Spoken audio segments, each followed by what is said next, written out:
So today we are going to start with the new unit, which is based on NLP. And I hope you have done some bit of NLP, but I will be expecting that, I mean, you are a beginner and I will be teaching you everything in detail. I have included few codes also in today's lecture, especially for the uh, Unicode representation. The second thing is stop words. The third one is tokenization. And also we will be concluding our lecture at the end by discussing about the bag of words, which is required for the machine learning kind of input, because we cannot put the words as it is into the model. So my agenda is that I will be discussing these things in this unit, but today I'm going to focus on around these two things only. Within the lexical processing, we will be discussing about how this thing works and how we can get around the words so that we can make our model train in a good manner. The all these things will be covered in this unit in the next 5 6 lectures. So let's see what is lexical processing. So within lexical processing, we will be working on NLP, which is referred to as text analytics, which plays a very vital role. So this is a very basic thing that has been written in front of you. The heading, I mean, I could have written introduction here, but I wanted to just give you the just that let's say we are working directly on the text, so we need to we have different applications अगर हम text पे भी directly काम कर रहे हैं, and those different applications can be around social media apps, e-commerce websites. So all those applications have been put here. For example, I want to do some analysis if I'm hired, let's say for looking at the what is the reputation of some celebrity or uh, for some politician. So those kind of things can be done by social media analytics, where we can maybe search for the keywords where the, let's say, current CM of Punjab Bhagwant Man's Twitter handle has been tagged. So based on that, what is the analytics and how those things have been working. So agar directly we have to work on that text, so we can use some NLP into that. If I want to get some loan, or I want to do some banking, I mean, I want to apply for some banking kind of customer credit card or some other kind of loan, housing loan, or maybe even auto loan, koi car leni hai to. So all those things will be that will be textual part, and we need to process that data so that we can classify that person to be given a loan or not. Similarly, insurance, agar kisi ka accident ho gaya, so all those things will cover basic different kinds of words. It may be in form of some Excel sheet, or it may be in some form of sentences.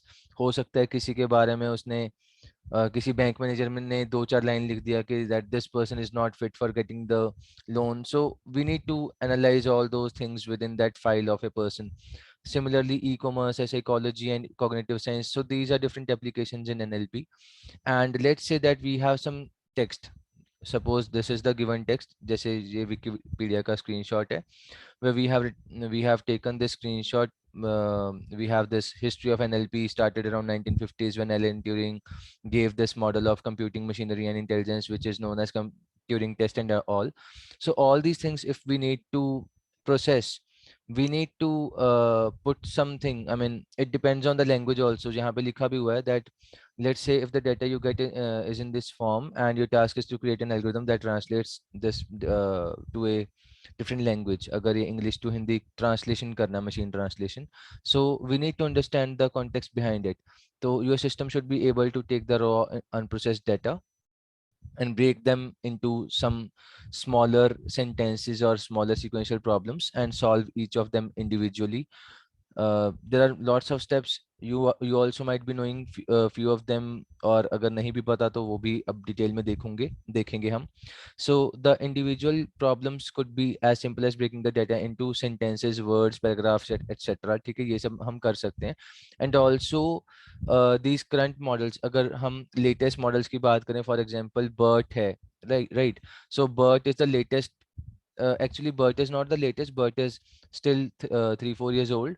Now the latest one is something like this XLMR, so cross lingual machine representations. So something like that. It was given by Facebook in 2019. So they have already done it for 200 different languages. Even something similar to XLMR has been done by Microsoft in-house, and even they are getting good results around 210 languages. So all these things are built around the NLP domain only. So recall that let's say we have this photograph जो हमने पीछे अभी text देखा. So हम क्या करेंगे, we it was simply a collection of characters and machine cannot process this as it is. So we need to do some processing. The first part is lexical processing, the other two are syntactic processing and semantic, but let's talk about the lexical processing first. So we will be converting the raw text into the words, and depending on the application, हम उसको sentences paragraphs में कर सकते हैं. For example, if I want to classify an email into spam or ham, so we need to break that into sentences and maybe classify that. But email वाले में तो हम as it is paragraph को भी कर सकते हैं, and because we have to just give overall output as spam or ham, so we can put the email as a single paragraph and get the job done. As a result, the collection of words in a sentence provides us a pretty decent notion. So all these things have been written here. For example, cat and cats are regarded to be the same word. Because इसमें क्या होता है, अगर हम plural use कर भी रहे हैं, they are all equivalent to its singular counterparts. ठीक है, अगर cat cats है या pen pens है, तो वो सब सिंगुलर ही देखा जाएगा in this lexical processing. And यहाँ पे अब इसकी एक लिमिटेशन भी लिखी हुई है, lexical processing is sufficient for let's say spam detection. But अगर हमारी कुछ कॉम्प्लेक्स सेंटेंसेज हैं, फॉर एग्जांपल मुझे ट्रांसलेशन करना है and I want to write English to Hindi. So my cat ate its third meal and my third cat ate its meal. So यहाँ पे lexical processing cannot help much, and because the group of words in both sentences is the same, lexical processing will perceive them as equal. क्योंकि ये backend पे कर क्या रहा है, वो सिर्फ words level पे check कर रहा है, वो उसका semantics नहीं देख रहा, उसका context नहीं देख रहा कि क्या बात हो रही है. Right, the sequence of words I mean change the meaning of the sentence. So syntactic में क्या हो रहा है, सपोज लेक्सिकल का तो चलो वो दिक्कत था कि हम उसमें नहीं कर पाए, बट सिंटैक्टिक में we are actually working on the grammar of the language. For example मेरे पास एक सेंटेंस है, Ram thanked Shyam versus I have this sentence, Shyam thanked Ram. Right, just a second.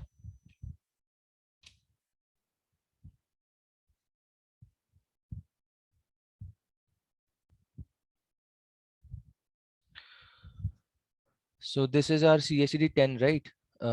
Someone was asking me over message that online वाले में 13 है या 10 है. So today it is CACD 10.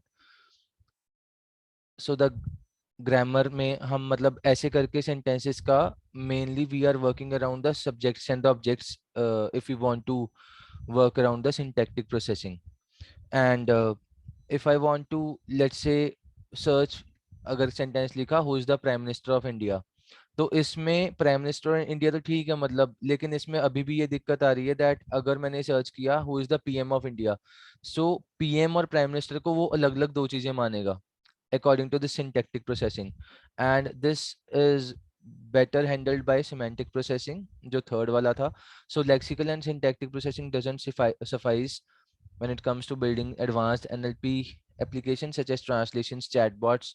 So especially now, because you have to also build your minor project, I will suggest you that very good topic would be a chatbot. For example, chatbot इसलिए because you are actually studying this conversational AI, right? And you have studied NLP, Alexei, you have seen data analytics, and now you're also looking into data science, and you have been given the exposure of uh, TensorFlow, Keras, PyTorch, and you have worked around the sklearn. Now you have also learned about the QML. ठीक है, तो QML से वो हमारे basic machine learning वाले models भी बहुत जल्दी से ट्रेन हो जाते हैं. So I will suggest you to work around these kind of things if you want to work around NLP. तो आपका काफ़ी अच्छे लेवल का प्रोजेक्ट बन जाएगा.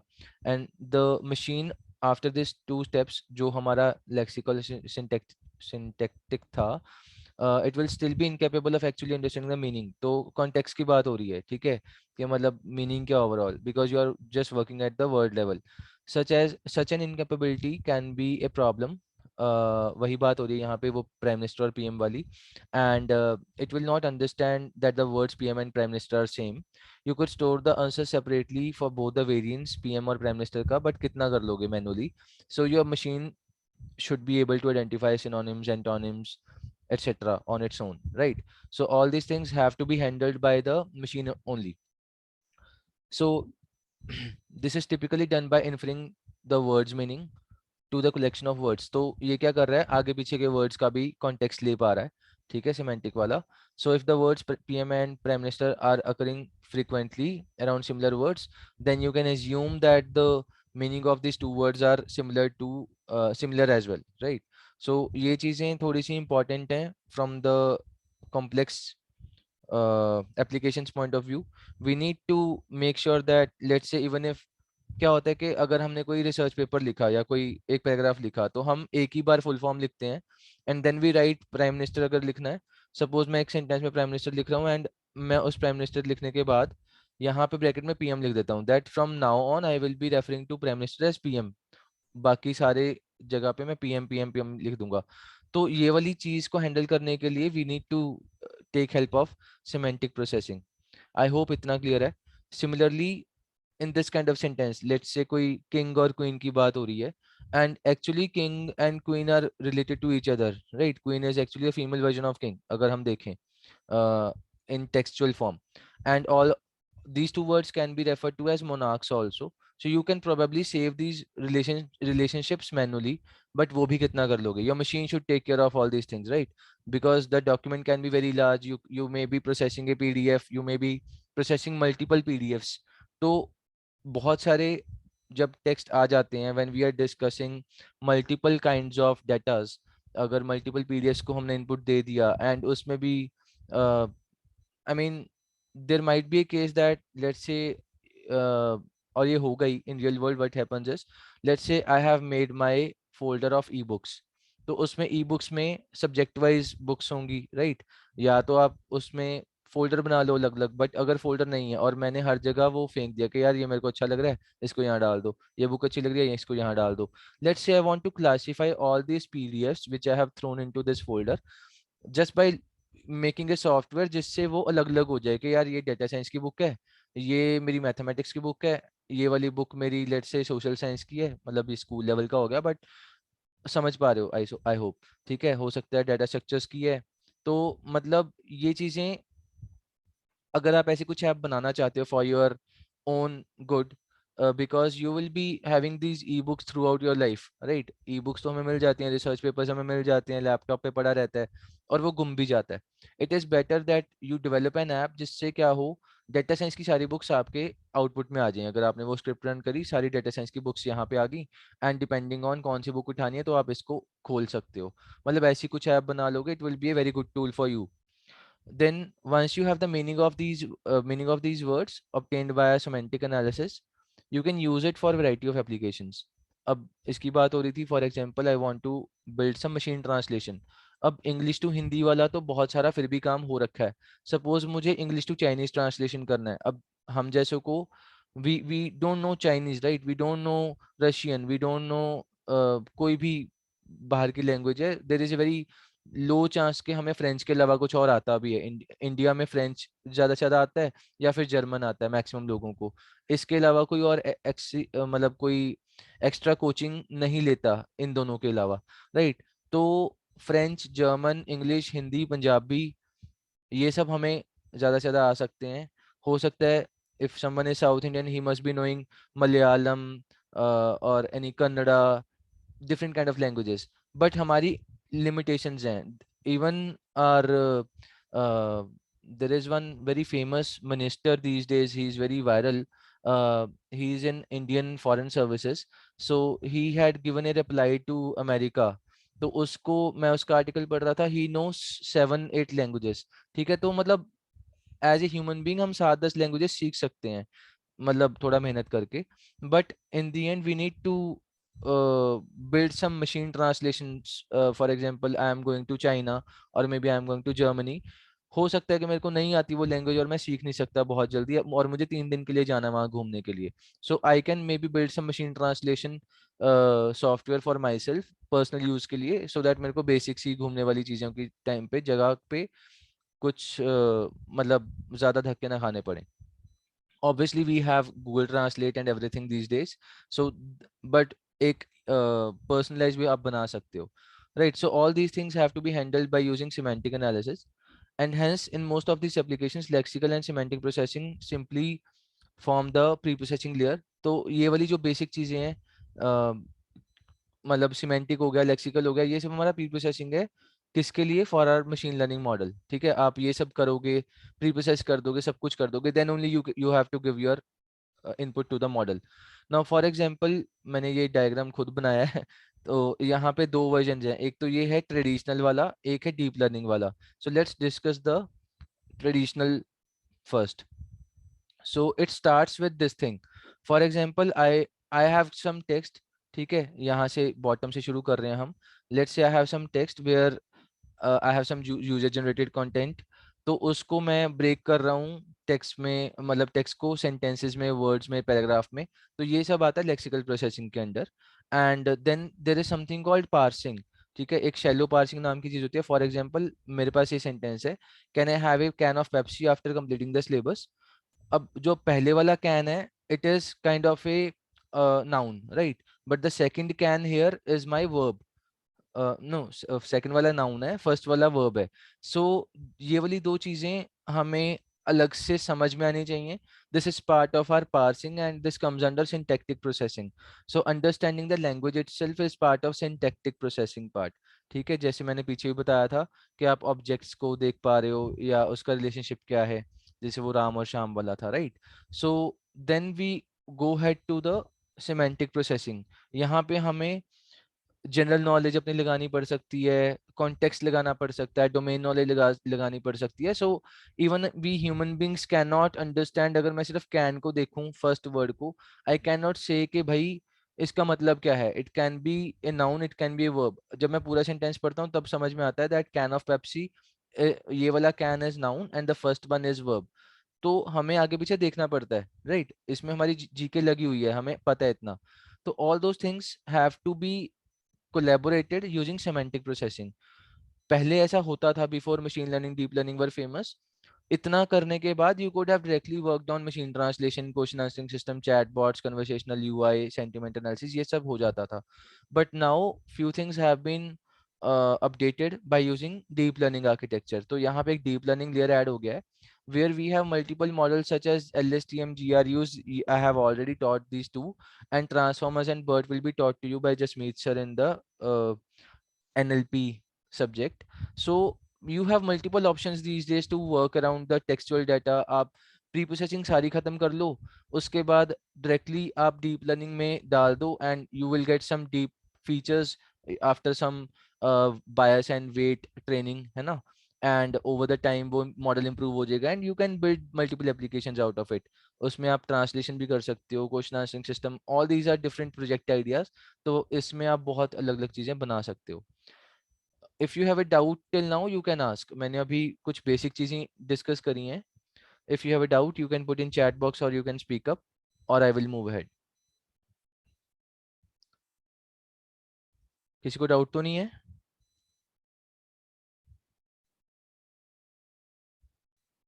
Okay, so I will assume no doubt. So let's say now talk about let's talk about text encoding। अब encoding क्यों जरूरी है मैं बताता हूँ। फॉर एग्जाम्पल मेरे पास इंग्लिश का तो बहुत कुछ अवेलेबल है online, and our keyboards are also having English and numbers, थोड़ा बहुत special characters। So there are around 104, 108 different characters on my keyboard। तो all of those things can be easily handled by my ASCII code। ठीक है, sky हमें काफी famously पता है। And 65 टू 90 is the ASCII value of capital A to G, and 97 टू 122 is my small A to G, then 48 टू 57 is my numbers. अगर स्पेस करेक्टर जैसे हम डालते हैं तो उसका 32 होता है। मुझे बेसिक से ये सारे याद हैं। ठीक है, so these are only ASCII values. So multiple types के इनकोडिंग हो सकते हैं obviously when we are let's say. अब क्या हो गया, सब कुछ डिजिटलाइज हो गया है। Even for in our mobile we have this option of let's say Punjabi और maybe some Hindi, different kinds of keyboards. तो इनिशियली जो कीबोर्ड बनाया गया था वो इंग्लिश में था, but over time multiple languages के कीबोर्ड्स आ गए and we need to handle all those kind of things within the computer. So for example मैंने ये सेंटेंस लिखा ऑन गूगल ट्रांसलेट, ये मैंने स्क्रीनशॉट लगाए हुए हैं। So the first one is German, application for the residence permit, this is German. तो यहाँ पे तो हमें बिल्कुल नहीं समझ आ रहा क्या हो रहा है। पंजाबी, वसनीकता परमिट वास्ते अर्जी, सो this is different language. And Jake, this is new, this is different Russian language. So we have we have different languages and we have different challenges. तो जो हमने लेक्सिकल किया, सिमेंटिक किया, सिंटैक्टिक किया, all those things are very easily understandable in English. But यहाँ पे क्या करोगे, how will you break this sentence? Specially अब यहाँ पे अगर संस्कृत आया था, मुझे तो यहाँ पे I could not find Sanskrit as a language within the Google translate.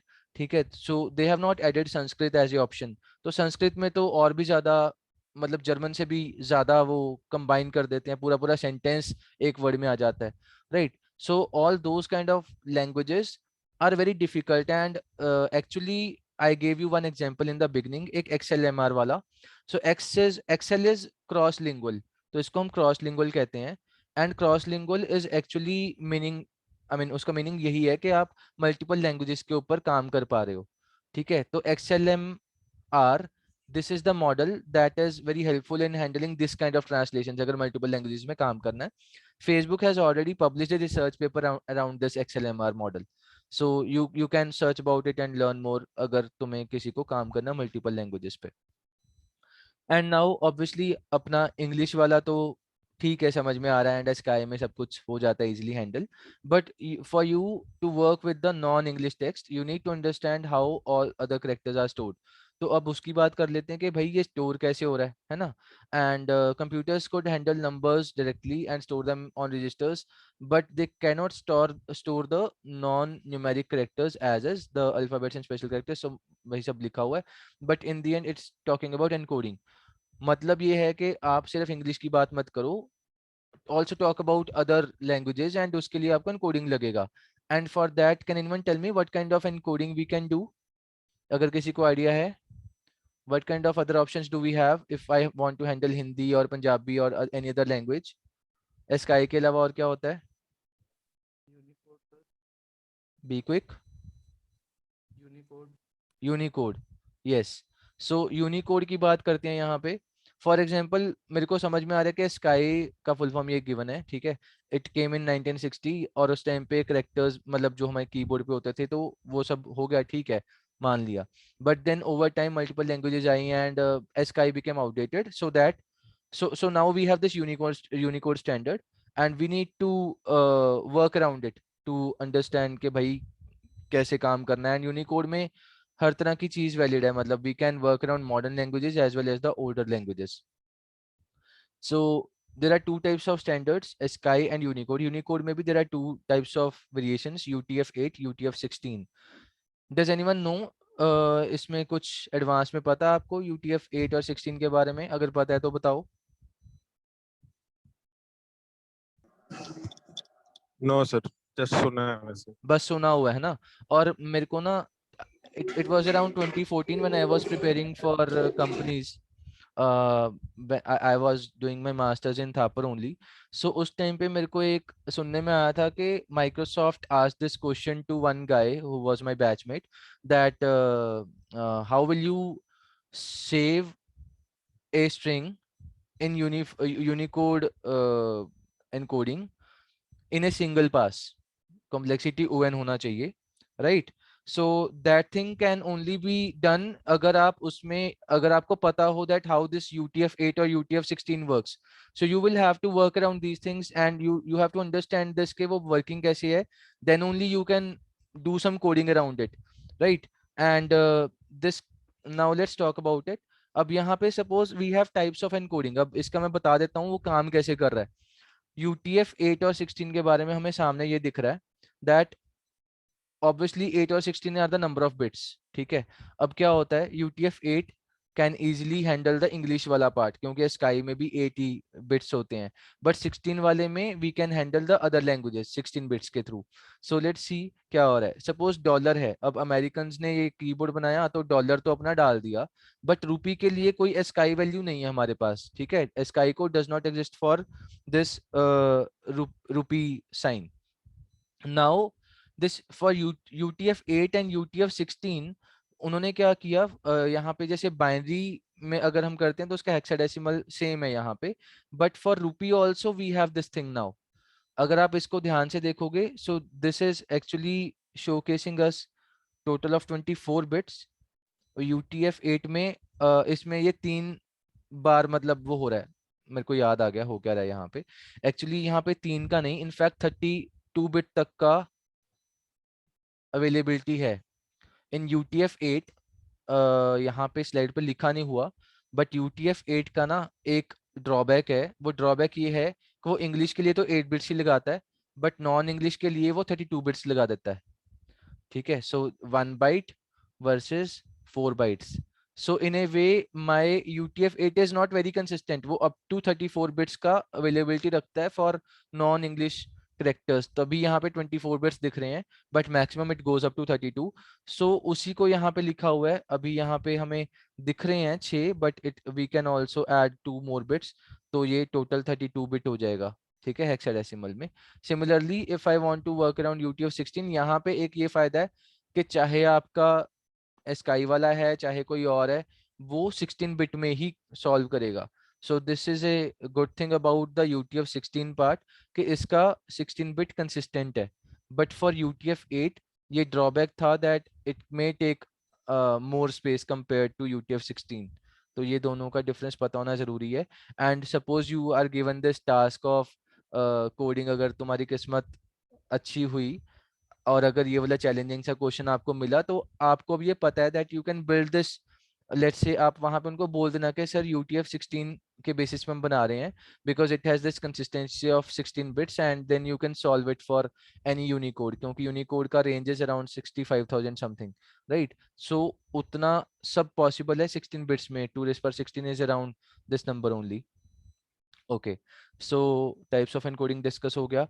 And ये यहाँ पे लिखा हुआ है, चलो डिस्कस करते हैं क्या लिखा है। UTF-8 offers a big advantage in case when the character is in English. तो UTF-8 का ये एडवांटेज है ऑब्वियसली, क्योंकि इंग्लिश को वो 8 बिट्स में कर रहा है, तो UTF-16 से बेटर है कि वो कम मेमोरी ले रहा है और वेस्ट नहीं कर रहा। However in the second case a symbol is used when which doesn't appear. For this case UTF-8 ने 24 बिट्स यूज किया एंड इसने सिर्फ 16 किया। सो ये चीजें यहाँ पे लिखी हुई हैं जो मैंने अभी पीछे बताई थी। Now I have made this code, इसका मैंने लिंक ऑलरेडी डाला हुआ है, ये बॉटम पे ये रहा लिंक, ठीक है। You can click on this link, I will be giving you this slide. मैंने अब हमारे रैपिड्स MLDS वाले फोल्डर में डाल दिया। And this is the code. इसमें क्या हो रहा है, we are encoding and decoding the UTF-8 type of string, ठीक है। For example I have this ₹50 as a character, as a string मैंने डाल दिया इनिशियली। सो आउटपुट भी यहाँ पे आ रहा है कि क्लास स्ट्रिंग है। But if I am encoding it to my UTF-8 encoding type, amount dot encode UTF-8, तो उसने एनकोड करके मेरे को ये आउटपुट दे दिया which looks like this, ठीक है। उसने हेक्साडेसिमल को ऐसे करके लिख दिया। And now if you want to decode it and for I mean let's say for some another computer किसी और पे आप कर रहे हो, तो डिकोड करोगे तो डॉट डिकोड फंक्शन लगाओ, you will get this ₹50 back. तो एनकोडिंग डिकोडिंग का समझ में आ रहा है that this is how my encoding and decoding works around UTF-8, ठीक है। तो now let's talk about the preprocessing. अभी हमने क्या डिस्कस किया, हमने एनकोडिंग डिस्कस किया।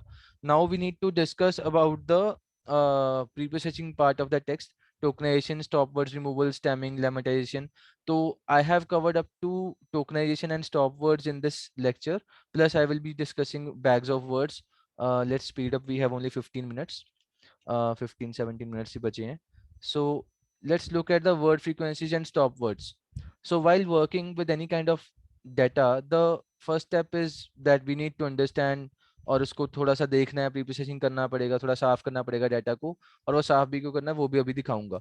Now A text is made of characters, words, sentences and paragraphs. The most basic statistical analysis is that you can do some word frequency distribution, थोड़ा इसको visualize करो, and then you can at least understand कि भाई किसका कितना wording है या जो भी है, ठीक है। And this is through zip law, ठीक है। ये एक बंदा था लिंग्विस्ट स्टैटिस्टिशियन जॉर्ज जिप। तो इसने क्या किया, इसने ये बनाया, I will make this figure in front of you. For example इसने कोई भी टेक्स्ट उठाया एंड एक चीज देखा कि यार ये पैटर्न तो हर बार यही बन रहा है, मतलब हर डॉक्यूमेंट में यही पैटर्न बन रहा है। And here he said that this is my frequency of the words, ठीक है, ये फ्रीक्वेंसी ऑफ द वर्ड्स है, और this is my ranking, ranking of the word are words, ठीक है। तो उसने ये बोला कि मेरा कोई भी डॉक्यूमेंट है उसमें बहुत सारे ऐसे वर्ड्स हैं जो बहुत ज़्यादा रिपीट हो रहे हैं, तो उसकी रैंकिंग हाई हो जाती, रैंकिंग कम है बट उसका मतलब फ्रीक्वेंसी ज़्यादा है। तो उसने ये बोला कि यार ये वाला जो सेक्शन है ना, मतलब ये अपर वाला part, this is actually my stop words, क्योंकि स्टॉप वर्ड्स बहुत ज़्यादा यूज होते हैं, बार बार यूज होते हैं, तो उसकी फ्रीक्वेंसी बाय डिफॉल्ट ज़्यादा आ जाती है। And this is kind of, I mean stop words can also be said as language builder words, is am are the, है ना, जो भी कनेक्टर हैं। And then rarely occurring words हैं, जो जो एंड वाला सेक्शन है ये वाला, this is rarely occurring words, तो इसको मैं यहाँ पे रेयर लिख देता हूँ। बट यहाँ पे उसने एक चीज बताई दैट जो हमारा ये सेंटर का 50 परसेंटाइल है, 25 परसेंटाइल स्टार्टिंग का और एंड वाला अगर हम छोड़ दें, तो बीच वाला जो मेरा 50 परसेंटाइल है, this is my significant words. So all these are my significant words, ये लिखा हुआ है, ठीक है। सो एक बेसिक सा आइडिया समझ में आ रहा है कि ये जब लॉ काम कैसे कर रहा है, और वही सब यहाँ पे लिखा हुआ है। और एक और चीज यहाँ पे उसने बताई दैट हम अगर, मुझे थोड़ा सा क्लीन पे चाहिए था पर चलो यहीं पे बना देते हैं। फॉर एग्जांपल मेरा ऐसे करके बना हुआ है, तो उसने एक और चीज़ नोटिस करी, वो ये थी कि आपने चलो ये कर लिया, ठीक है, ज़्यादा और कम वाले यहाँ पे बाउंड्री बन गए। The word significance is shown by this normal distribution curve. उसने ये कर्व बनाया और उसने बोला कि जो सिग्निफिकेंट वर्ड्स हैं वो सेंटर में हैं, एंड जितना सेंटर में होगा उतना ही ज़्यादा उसका वर्ड का सिग्निफिकेंस होगा, ठीक है। This is my word significance, जो बहुत हाई होगा। तो ये बात हो रही है हमारे इस जिप लॉ में, ठीक है। And now let's talk about this thing. For example stop words are removed for these two reasons. कुछ ऐसा भी केस होता है जहाँ पे हम स्टॉप वर्ड्स रिमूव नहीं करते, वो भी अभी एग्जांपल दूंगा। बट फॉर एग्जांपल मैंने ये लिखा कि आई मीन कहाँ डिलीट करना है स्टॉप वर्ड, उसकी बात हो रही है। They provide no useful information especially in applications such as spam detector or search engine. Therefore, you are going to remove the stop words from the spam dataset. And since the frequency of words is very high, removing stop words results in a much smaller data as far as this thing. तो मतलब अगर आप उसको remove कर भी दोगे कोई ज़्यादा खास फर्क पड़ नहीं रहा, ठीक है। जो जिनकी फ्रिक्वेंसी हाई है उनका they result in a much smaller data, and obviously वो एक छोटा हो जाएगा डाटा। प्लस अगर आप बहुत कम इम्पैक्ट वालों को भी उड़ा रहे हो तो उसका भी कोई फायदा मतलब ज़्यादा होगा नहीं, तो ठीक है, मतलब जाने दो उनको स्टॉप वर्ड्स को। बेस्ड ऑन दीज थिंग्स, यहाँ पे if I want to highlight that on what basis I am going to say that this is my spam और हैम। सबसे पहले तो स्टॉप वर्ड्स की बात करते हैं। तो स्टॉप वर्ड्स इसमें कौन कौन से हैं? यू हैव, ठीक है, this is A stop word. In the is a stop word. Held by is stop word, ठीक है। एंड अगर आप इसको रिमूव कर भी दोगे तो आपके पास मतलब कुछ वर्ड्स होंगे जिसके बेसिस पे आप बता सकते हो स्पैम है, मैं उसका बताता हूँ कैसे करना है। बट लेट्स से मुझे इसका उड़ाना है, तो इसमें मैं क्या क्या कर सकता हूँ? So have you is my stop word, and the is my stop word, that मेरा एक stop word है, was is my stop word, in the, suppose ये सारा उड़ा दिया जो रेड सर्कल में है, तो बचा हुआ है, तो उसमें हम क्या बोलेंगे कि भाई इसके बेसिस पे ये स्पैम है। स्पैम कैसे पता चलेगा? फॉर एग्जाम्पल जैकपॉट, एंड और क्या हो सकता है?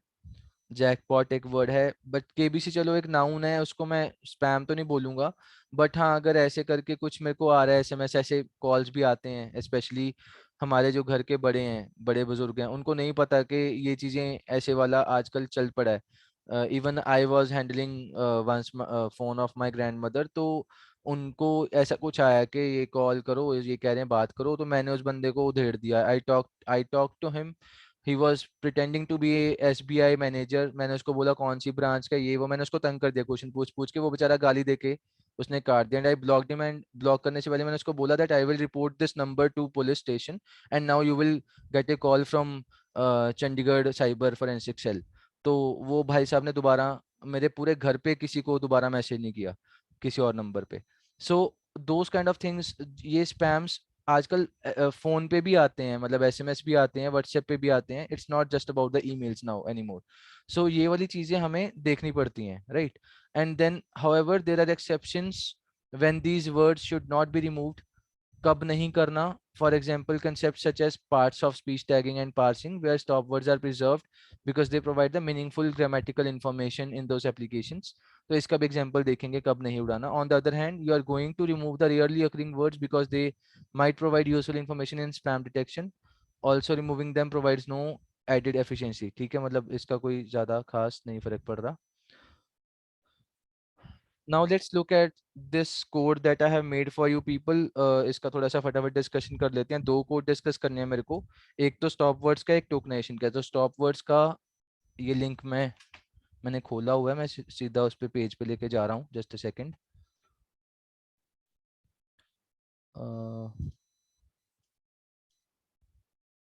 स्टॉप वर्ड्स, ठीक है। ये वाला तो ऑलरेडी मैंने पीछे स्क्रीनशॉट लगाया हुआ है, तो ये वाला ऑलरेडी मैंने डाल दिया अपने गिटहब पे। Now let's talk about stop words. अगर स्टॉप वर्ड्स पे काम करना है, फॉर एग्जांपल मैंने क्या किया यहाँ पे, एलिस इन वंडरलैंड नाम का टेक्स्ट है। दिस इज ए वेबसाइट जहाँ से आप फ्री में ई बुक डाउनलोड कर सकते हो। सो रिक्वेस्ट इंपोर्ट करवाया जहाँ से we can easily request the data जो भी हमने URL से मंगवाना है, ठीक है। एंड देन फ्रीक्वेंसी डिस्ट्रीब्यूशन, ये सब NLTK का पार्ट है। Then this is for visualization, जो ग्राफ बनाना है। And this inline is for कि ग्राफ हमारा गिवन बाउंड्री में बन जाए, आउट ऑफ बाउंड्री ना जाए। सो ऑल दीज थिंग्स मैंने इस कोड को रन करके ये कर दिया था। एंड देन जो हिडन आउटपुट है यहाँ पे वो यही है कि आपका पूरा टेक्स्ट दिख जाएगा, ठीक है, जो आप बना रहे हो। तो यहाँ पे देखो ये लिखा भी हुआ है, जो करेक्टर सेट इनकोडिंग है, it is UTF-8 irrespective of the language being English। तो एक तो ये हो गया। Then let's talk about this frequency. मैं इसको, हाँ ठीक है। So plot word frequency, this is a function which will be called यहाँ पे उसके लिए। एंड 15 डाल दिया हमने क्योंकि हम यहाँ पे 15 वर्ड्स का करना चाह रहे हैं, ठीक है। तो 15 वर्ड्स तक का हमने ये कर दिया। एंड फर्स्ट 15 वर्ड्स का यहाँ पे फ्रीक्वेंसी प्लॉट बन गया कि भाई कौन सा वर्ड कितनी बार आ रहा है। And we can clearly see the, and, to, of, she, मतलब ये सब हमारे टॉप 6 में आ रहे हैं। सेट, डिनर, ये सारी मेरे, एक एलिस को छोड़ के सारे स्टॉप वर्ड्स हैं, right. And we need to remove all this kind of things. Now फिर एक स्टॉप वर्ड्स का मैंने डाउनलोड किया NLTK का। एंड एक ऑब्वियसली अब ये स्टॉप वर्ड्स क्या होते हैं, दिस इज लैंग्वेज डिपेंडेंट। मतलब ये तो नहीं है कि आई, मी, माई, माई सेल्फ, अब यही स्टॉप वर्ड्स हमारे हिंदी में भी होंगे, पंजाबी में भी होंगे, या जर्मन में भी होंगे। तो लैंग्वेज डिपेंडेंट है। सो यहाँ पे हमने इंग्लिश वाला किया। एंड देन सैम्पल टेक्स्ट डाला, the great aim of education is not knowledge but action. And उसको हमने फिर वो करा प्रोसेस के, चलो उसको तोड़ते हैं, स्प्लिट किया। And then we remove the stop words. यहाँ पे देखो ये एक फॉर लूप लगा हुआ है, ठीक है। उसमें हमने स्टॉप वर्ड्स अगर वो नहीं है तो उसको रख लिया बस सैम्पल वर्ड्स में, उस सैम्पल वर्ड्स को प्रिंट करवाया, these are the words that are left. अब उसको कंबाइन कर दो, ज्वाइन कर दो, कि चलो स्पेस डालो, ज्वाइन करो, ये वाला एक सेंटेंस बन गया। And then we are now removing the stop words in the genesis. अब ऊपर ये प्रैक्टिस था, यहाँ तक ये प्रैक्टिस चल रहा था। अब पूरे डेटा सेट के ऊपर हम वही करने लगे हैं कि हमने सिर्फ उन वर्ड्स को रखना है जहाँ पे वो स्टॉप वर्ड्स में नहीं आ रहा।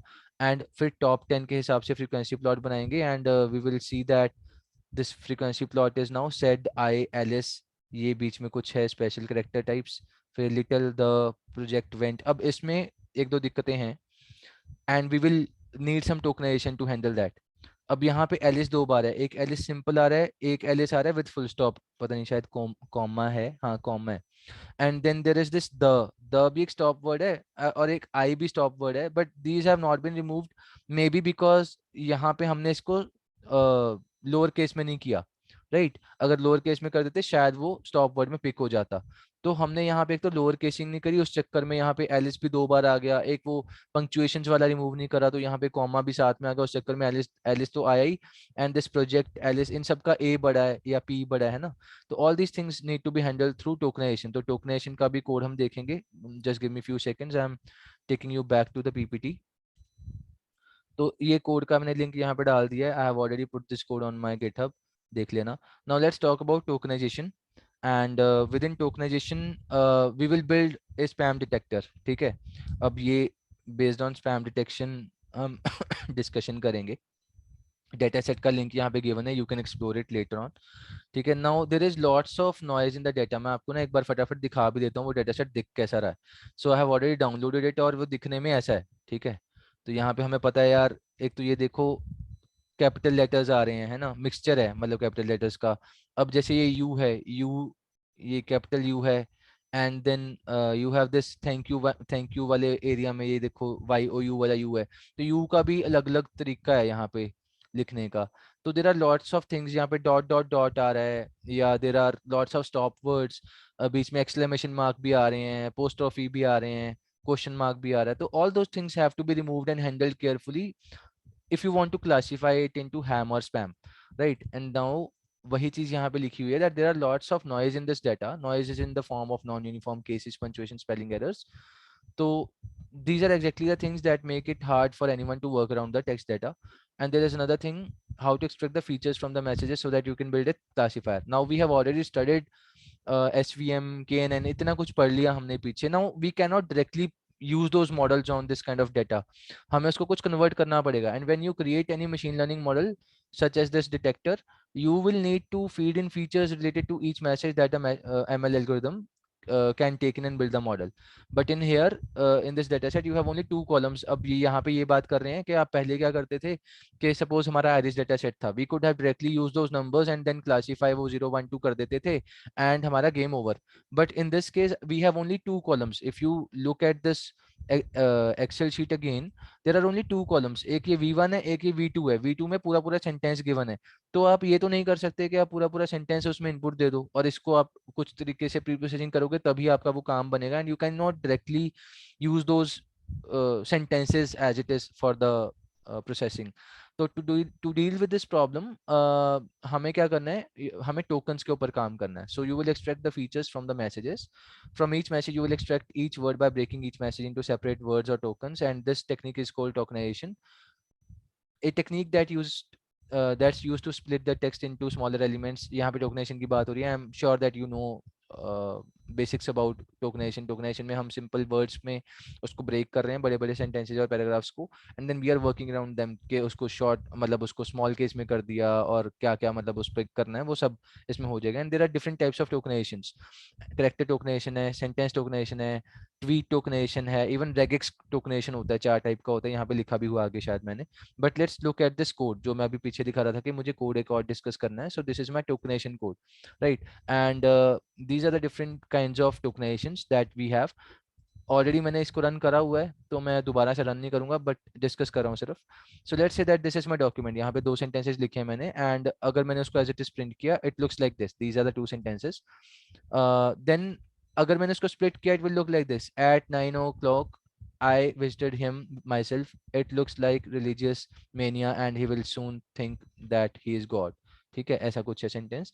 एंड देन टोकनाइजिंग अगर हम करेंगे, we will use this thing NLTK के पंकेट डाउनलोड ये सब करना पड़ेगा. And then we will word tokenize का एक फंक्शन है, and this will help us to get the words into this form. तो उसने इसको तोड़ दिया.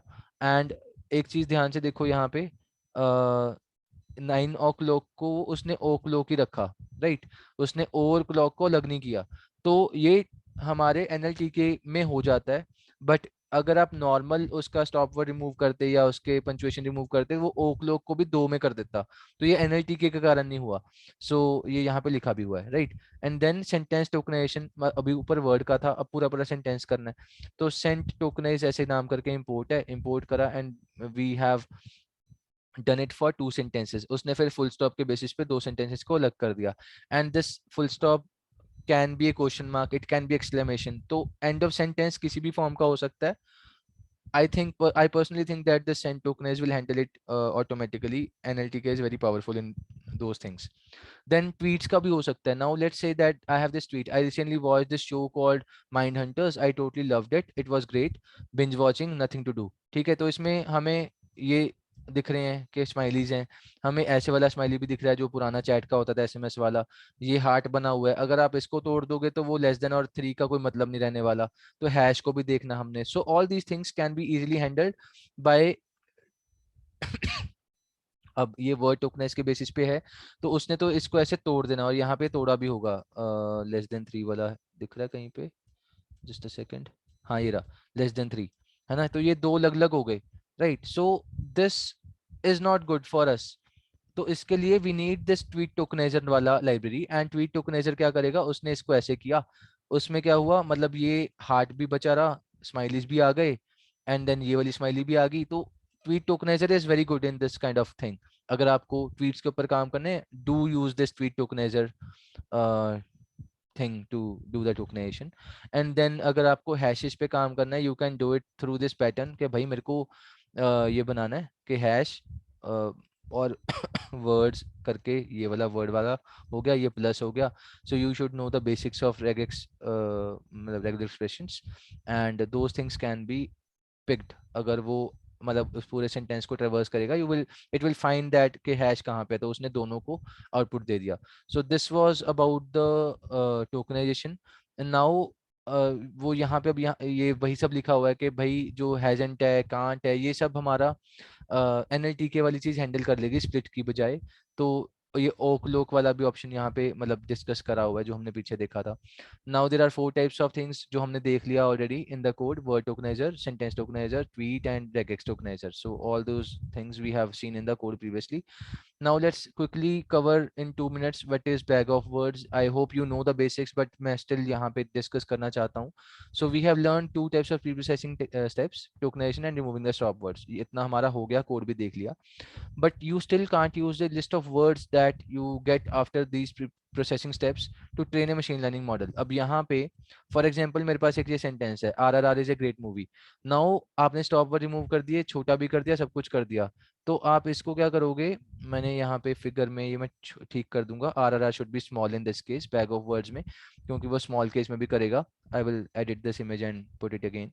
सो सारा स्मॉल केस में हो जाएगा बैग ऑफ वर्ड्स में, and there will be limited number of words, और बाकी सब हैंडल हो जाएगा. सो इसको अब हमें कैसे हैंडल करना है, वो मतलब उसका मैं अभी एग्जांपल दिखाऊंगा ऑन नेक्स्ट स्लाइड. बट हमें अगर हमने बैग ऑफ वर्ड्स लगा दिया, we can directly put that as a input to the SVM model. Now for example I have 3 sentences. These are the 3 sentences: RRR is great movie, the success of movie depends on this, on the performance of actors, and there are no new movies releasing this week. If I want to implement bag of words on it, I have to do this. मुझे उसको remove करना पड़ेगा, stop words को. Is a, of A, the sub उड़ा देंगे, और बचे हुए वर्ड्स का हम ऐसे करके मैट्रिक्स बनाएंगे. RRR भी छोटा हो जाएगा यहाँ पे, राइट. एंड डॉक्यूमेंट्स हमारे ये है 1 2 3. एंड स्लैश कीवर्ड्स का मतलब है राइट हैंड साइड पे अगर हम जाएंगे तो कीवर्ड्स है. पहले वाला वर्ड इज माई कॉलम्स. तो 1 2 3 आर माई 3 डॉक्यूमेंट्स, और उसमें हमने यहाँ पे लिख दिया दैट 0 1 0. मतलब अगर कोई वर्ड वहाँ पे आ रहा था उसकी, मतलब हमने यहाँ पे फ्रीक्वेंसी नहीं लिखी, but we have only put the अगर वो है उस सेंटेंस में, उस वहाँ पे हमने 1 डाल दिया, तो ये वाला बन जाएगा. And we can actually give this embedding. अगर हम इसको अब रो वाइज देखें तो दीज आर डिफरेंट एम्बेडिंग, इसी को एम्बेडिंग बोलते हैं इन are deep learning. So you can put these things into embedding and get the job done. तो वही यहाँ पे लिखा हुआ है दैट देयर आर 2 थिंग्स जिससे आप इसको फीचर को या एम्बेडिंग को बना सकते हो. या तो आप कर सकते हो, यू कैन इधर fill the cell with the frequency of a word. अगर वो वर्ड 2 4 बार आ रहा है तो उसको 1 2 3 4 नंबर डाल के भी कर सकते हो, और you can just based on the presence आप 0 1 यहाँ पे डाल सकते हो in the binary format. So that's all for today. We will continue for the next topics in the tomorrow's lecture. I'm ending the session now. Thank you.